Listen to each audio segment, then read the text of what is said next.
that boy, you keep it 101, like keep it on. This is that right here.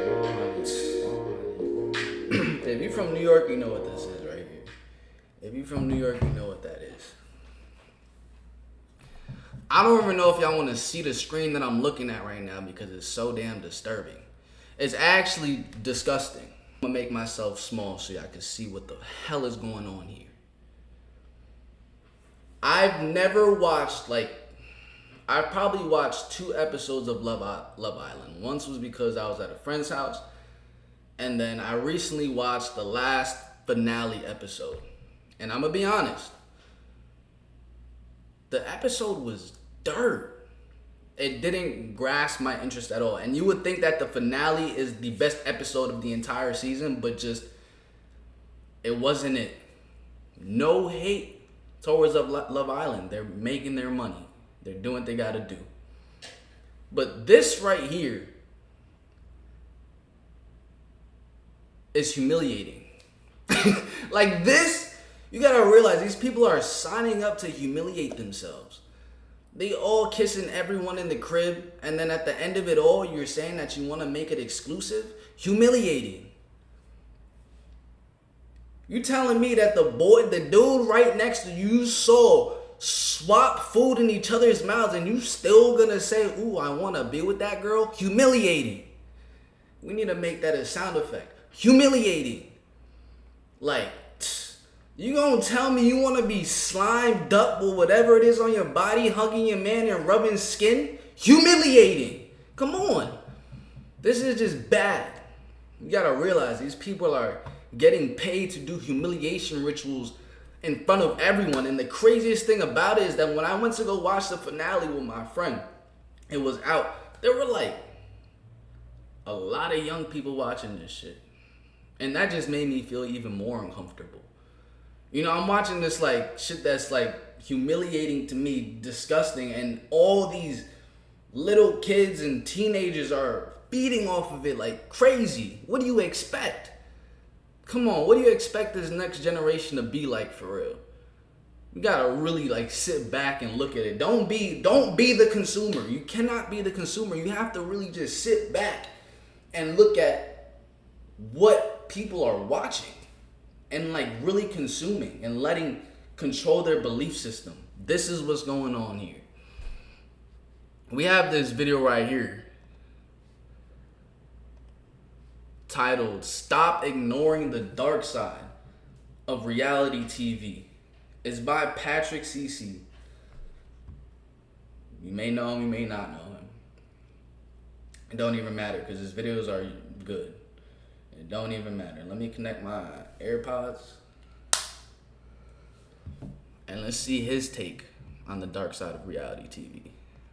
Most people understand that reality shows aren't exactly real, but to dismiss the shows and just say, oh, it's all scripted, it's all fake, that's not exactly true either. You see, these shows operate more like human science experiments than scripted entertainment. Producers aren't necessarily telling contestants what to do, what to say, and how to act, but going through a series of calculated behind-the-scenes steps to control the environment and nearly guarantee chaos on camera. Unfortunately, because these tactics are designed to push people past their breaking point, there have been countless cases where contestants' lives were tragically cut short, with many pointing to the mental and emotional toll these shows have had on them. Today we are going to uncover the step-by-step process reality shows use to psychologically manipulate their contestants into getting the entertainment that they want, and all the ways it has gone horribly wrong. It all starts with the people they cast in the first place, whose personality profiles will naturally clash, ensuring fights and maximizing drama. Even though reality shows can have vastly different premises, most of them follow a similar structure. Bring a group of strangers together, isolate them from the outside world, and then put them through some kind of challenge with real stakes on the line. And whether the final prize is money or love, the production process for maximizing the entertainment value of these shows is mostly the same, and a lot of it relies on morally unethical behavior. Before the cameras turn on, reality shows have an extremely calculated casting process. The first step step for getting on many reality shows is a lengthy application, and we're not talking a job application. Shows like Big Brother require IQ and psychological evaluations to ensure contestants will be able to perform under pressure. Survivor is similar, where production goes through 25,000 initial applicants, complete with background and psychological screenings before they're even considered for a callback. One of the reasons why this process takes so long is because producers aren't just looking for good contestants, they're looking for specific characters. Every person on the show has to fit a very specific role. You might have the hero, the villain, the underdog, the heartbreaker, the loudmouth, the wild card. It's like casting for a movie, except the script hasn't been written yet. And usually the most successful shows are when everyone plays their role perfectly. Like in Jersey Shore, Ronnie was the hothead who wanted to start fights. Jenny was the female hothead who wanted to start fights. Snooki was the lovable mess. Mike the Situation was the arrogant loudmouth. Vinny was the laid-back, lovable nice guy. Nah, Snooki.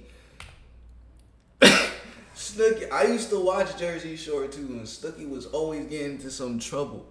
Always.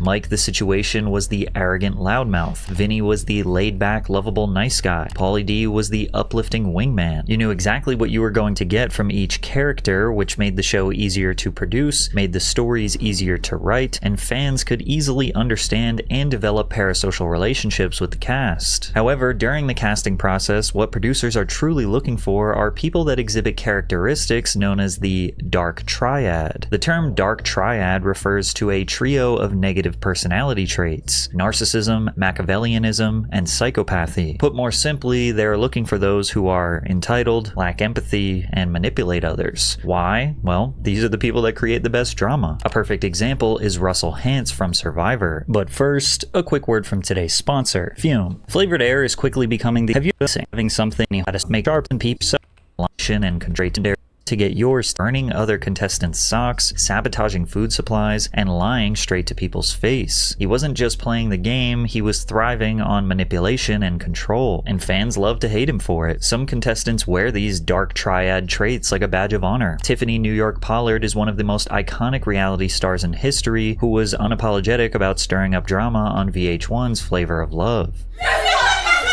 Not you. You can choke. This was the first interaction I really had with Rain, so I wanted to see her anger level. I wanted to see if I was powerful enough to twist her mind. It was a mind thing. She got mind screwed by me, and it worked. My advice to the other ladies in the house would be beware of me, because I'm not backing down. Or take Stephen Bear from X on the Beach. He built a persona around seduction, betrayal, and exploiting his relationships for entertainment, but it turns out this was no persona. This was actually who he was in real life. Bear was convicted and jailed for revenge porn after leaking explicit footage of an ex-partner online. He was sentenced to 21 months in prison. Psychologist Pamela B. Rutledge says that the perfect reality TV star and the perfect scammer or con artist have many overlapping traits. Actors, con artists, and scammers all tend to exude energy and have excellent powers of persuasion. The best scammers can project something desirable and likable about themselves to increase perceptions of trust and appear to offer an opportunity with lots of upside while glossing over the risks. And to no surprise, there are literally countless people who were found guilty of financial crimes before or after appearing on reality TV. Jen Shah from The Real Housewives of Salt Lake City was running a telemarketing scam targeting vulnerable, often elderly individuals. Shah pleaded guilty and was later sentenced to 6.5 years in prison and ordered to pay $6.5 million in restitution. Teresa Giudice from The Real Housewives of New Jersey served 11 months in prison after committing multiple acts of financial fraud. Richard Hatch from Survivor was indicted for fraud and tax evasion. Todd and Julie Chrisley were found guilty of both evading taxes and conspiracy to defraud community banks out of more than $30 million to fund their lavish lifestyle. Julie and Todd were sentenced to 7 and 12 years in prison, but lucky for them, another reality star scammer had the power to personally pardon them. If you just Google reality star fraud, you'll get so many different examples that it actually looks like these producers are intentionally trying to cast scammers to be on their show. But show producers have been criticized for not doing enough due diligence to avoid platforming bad or immoral people. Since they go through a deep vetting process, they should know about any potential controversies. Bachelor contestants met with a private investigator who is, quote, trained to dig up any skeletons in the closet, partly to use for their storyline, but also to get ahead of any tabloid stories that could come to the surface if they were on the show. Had they ever been arrested? Had they ever sent nude photos to anyone? Had they ever made an X-tape? Had they gotten a DUI? Recently, Love Island cast member Sierra Ortega was removed from season 7 after posts from years ago resurfaced showing her using a racial slur that was historically used to attack Asian people. Outrage erupted online, she was labeled a racist, and fans demanded that she be removed from the show. She announced that she left the show due to a personal situation and then issued an apology online. I had no ill intention when I was using it, but that's absolutely no excuse because intent doesn't excuse ignorance. It just doesn't. Sierra also noted in her apology that angry fans called ICE on her family, and she posted a slew of extremely hateful messages and threats she was receiving. To give you an idea of the magnitude of Love Island and this controversy, Sierra's apology video has over 20 million views. Now, some people were confused why this was being treated as a new news story, considering she had publicly addressed and apologized for the use of this slur before she was ever on Love Island, and that raised some conspiracies. Some suggest that producers knew about this controversy before the masses did and actively ignored it. Because if you think about it, Love Island only benefits from Sierra's backlash, as her name is directly tied to the Netflix series. I think it's safe to assume that when it comes to a reality TV show, all publicity is good publicity, right? When Love is Blind faced similar backlash for allegedly platforming bad people, creator Chris Colin defended their vetting process. We have background checks and psychological evaluations. Everyone in the world has a story, and we aren't the police. These shows don't take accountability for the actions of their contestants because, well, realistically, they aren't to blame, but also because they aren't exactly looking for the most morally righteous individuals in the first place. Producers want a perfect mix of unpredictable, toxic, and genuine personalities, which when thrown in a room together for long enough are guaranteed to cause chaos and produce dramatic television. Then again, producers' psychological manipulation tactics can even have genuine people behave differently than they normally would. Sarah Hartshorn, who was cast on America's... I don't know, dog. Like, bro, being all up in each other's face like that, and like nothing being done, couldn't be me. They talking a lot in each other's face with disrespect. Couldn't be me. Something gonna have to happen.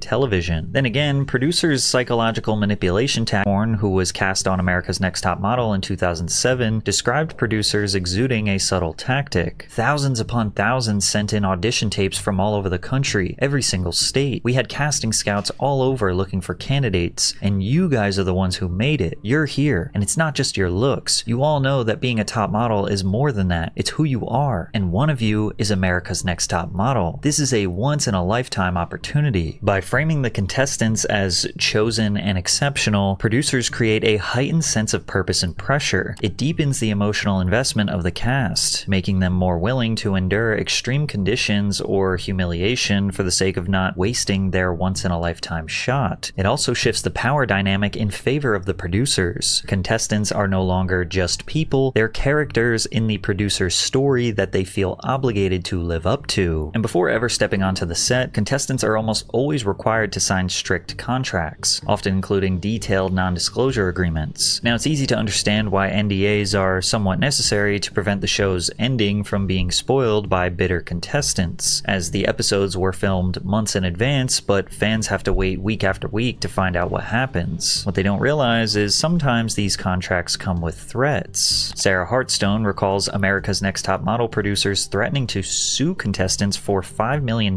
if they leaked any information about the show. The contestants were shook. They thought, we don't have $5 million. The producers replied, we know you don't. We know all about all of your financial information. None of you have $5 million. None of your families have $5 million either. But the NDAs can go even further. They can prohibit contestants from publicly discussing production conditions, mental health struggles during filming, and any manipulative tactics producers use behind the scenes. Take this viral Reddit post from a former reality show contestant, for example. The producers made me go through hell for 4 months. I lost my house, my car, my business, my boyfriend. I was very naive and they exploited me to the point of a mental breakdown. They used contracts to hold me hostage in a sense, gaslit me every day. I can't even bring myself to discuss what they did as it's so upsetting to think of, as they used me and I feel so stupid. I'm now living with my parents at 40, too afraid to date or work again and have overwhelming shame. Now sure, this could just be a random person on the internet making this whole thing up, but this anonymous recount sounds exactly like the countless personal stories I will share throughout this video. So now that producers have acquired a perfect cast of clashing personalities, instilled all of them with a slight god complex, and prevented them from revealing any information about their experience, the next thing to do is manipulate their surroundings, restricting their diet, and implementing borderline torturous tactics to manufacture chaos. And it all starts.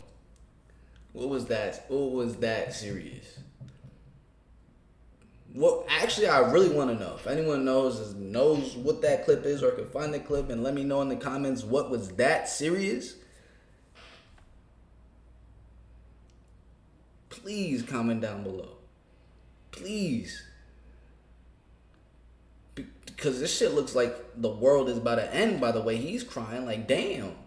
What was that serious? Please someone find it. Implementing borderline torturous tactics to manufacture chaos, and it all starts with 24/7 surveillance. As soon as you wake up in the morning, your mic is put on. When you go to bed, it's taken off. On The Bachelor, contestants sign contracts in which they must agree to be filmed up to 24 hours a day, 7 days a week. But this may also be by means of hidden cameras and microphones, according to the contract, meaning they're likely going to be caught at some point in a less than positive light. They should have no expectation of privacy. This may seem like an obvious necessity for reality TV to function. After all, the only way they can capture reality is by making sure literally everything is being filmed and recorded.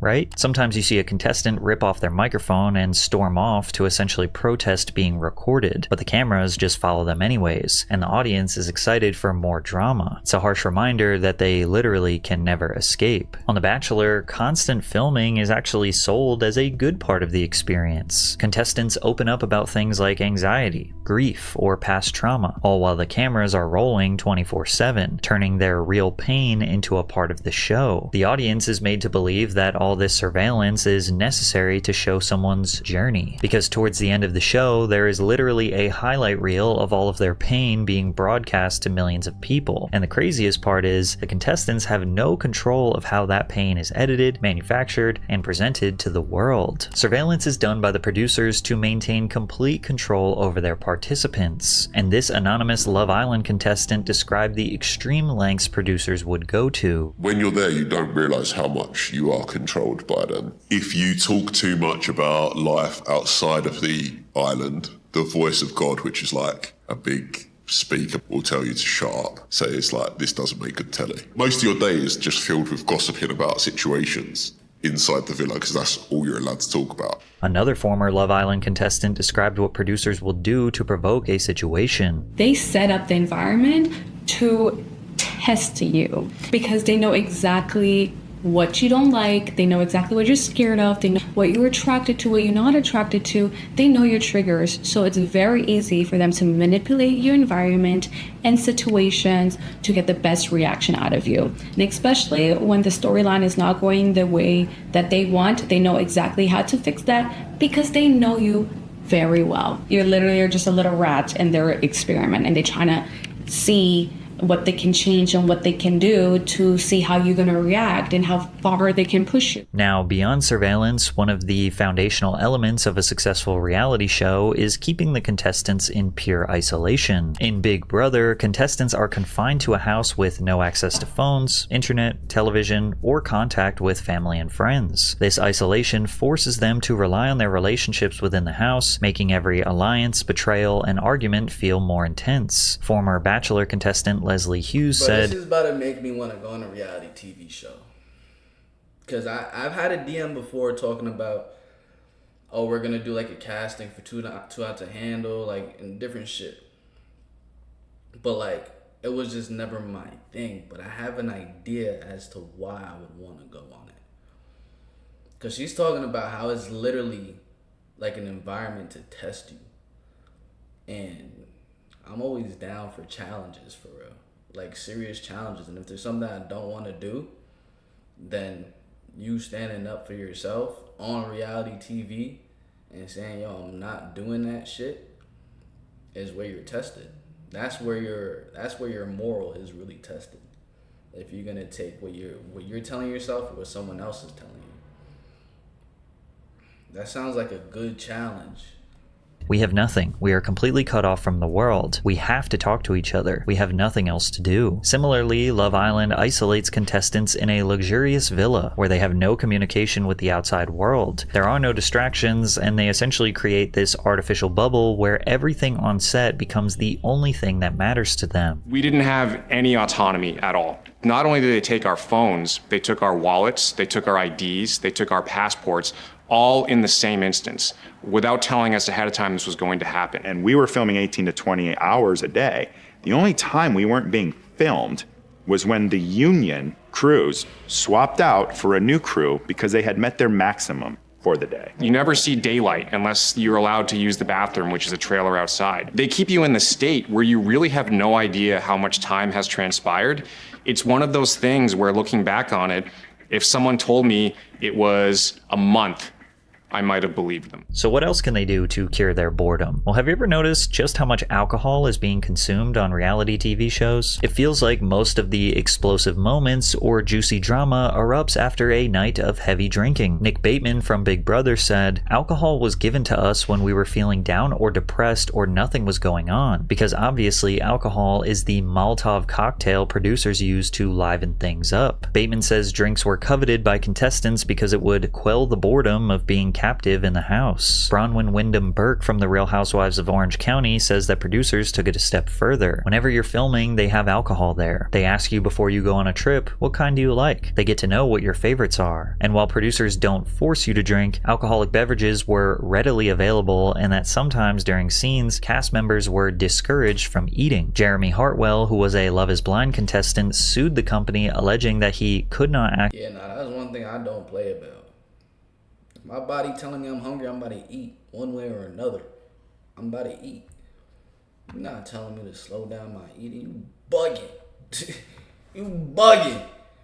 Jeremy Hartwell, who was a Love is Blind contestant, sued the company alleging that he could not access food and water, but alcohol was available and even encouraged on an empty stomach. Now, it's one thing to give a bunch of partiers some alcohol, but putting restrictions on their diet is just borderline evil, and there's a lot of evidence that supports this tactic. On The Bachelor, contestants are not allowed to eat any food during their dates because the microphones pick up the unpleasant sounds. No one looks good eating, and microphones pick up all kinds of chomping. Now, this seems like a justifiable reason, and even though it sounds messed up, in shows like Survivor. Yeah, forget that. If I'm ever on a reality TV show, you better see me chomping down. Cause when I go on dates, I'm chomping down. I don't care who's looking. I'm not trying to look cute in front of hell, nah. I came here to eat.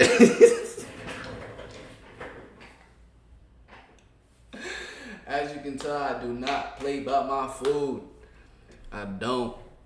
Or alone, contestants aren't fed enough to somewhat mimic the simulated reality of surviving in the wild. But one could also theorize that low blood sugar could prompt emotional reactions, pushing contestants towards emotional or medical breakdowns. In Mr. Beast games, contestants complained about their food rations. One meal reportedly included a tiny portion of cold oatmeal, one hard-boiled egg, and a few pieces of raw vegetables. They also described going long stretches without being fed by the production. There were times when the production staff gave out small feastable chocolate bars and filmed some people eating and praising the candy. Contestants with food allergies and dietary restrictions struggled more than others. Before the competition, people filled out forms detailing their dietary needs. An FAQ document was provided to contestants in advance of the event and said that all dietary and food restrictions would be taken into consideration. However, several contestants claimed to be served food they were allergic to and that alternatives hadn't been provided. "We were treated horribly, a contestant said. They took on this challenge of 2,000 competitors. They should have known they needed an enormous crew to handle this correctly. So now that producers have trapped and isolated borderline toxic people who are malnourished and pumped with alcohol, at the very least, a good night's sleep would be their last chance to recalibrate. Well, they don't get that either, because sleep deprivation is one of the most messed up but crucial parts of the reality show entertainment formula. With Villa Light, there's no clocks. What they was doing was like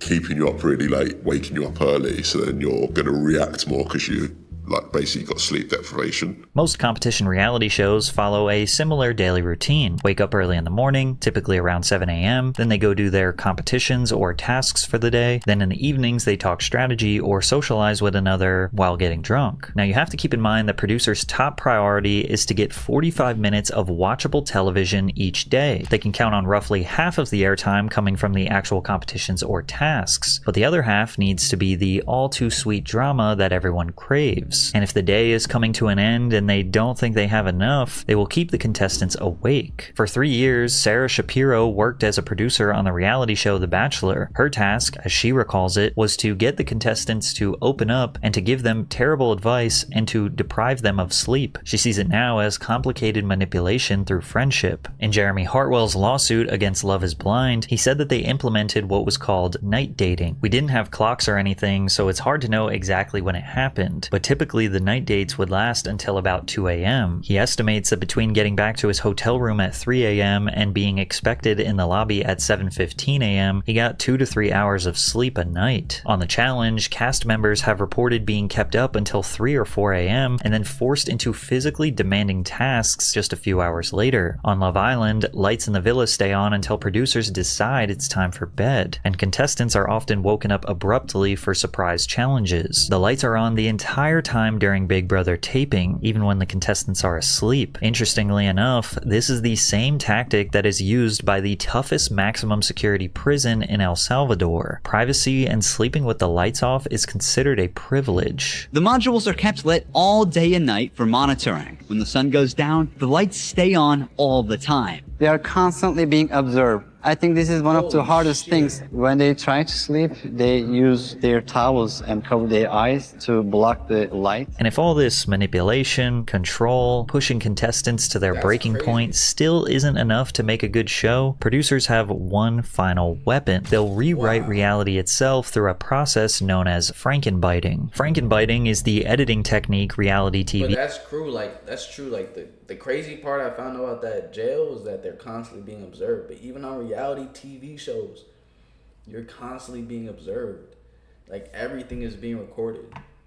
Producers use to reshape a contestant's words and actions into whatever storyline they want, even if it's not what actually happened. Editors take small clips of dialogue, sometimes even single words or reactions, and stitch them together to create entirely new sentences or emotional responses that never happened in real life. Now, a lot of the time, this seems to be completely innocuous. Like this clip from The Bachelor. The girl who says, "shut up," is spliced into the edit to make it look like she interrupted Corinne. I know that I may not be everyone's favorite person. Shut up.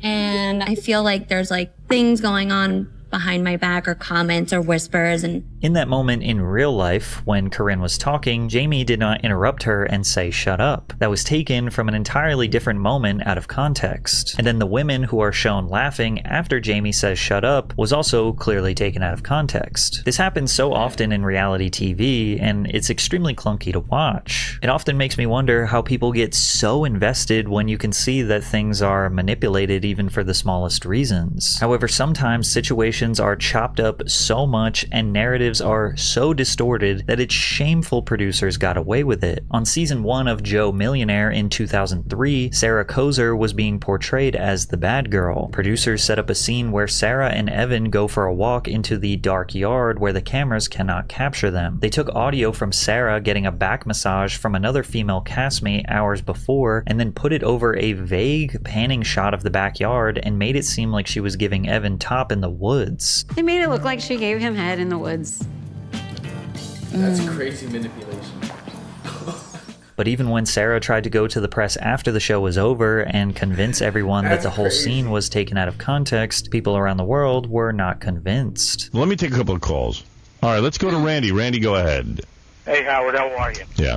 Sarah, let me tell you something. You're making up this whole story about you were set up.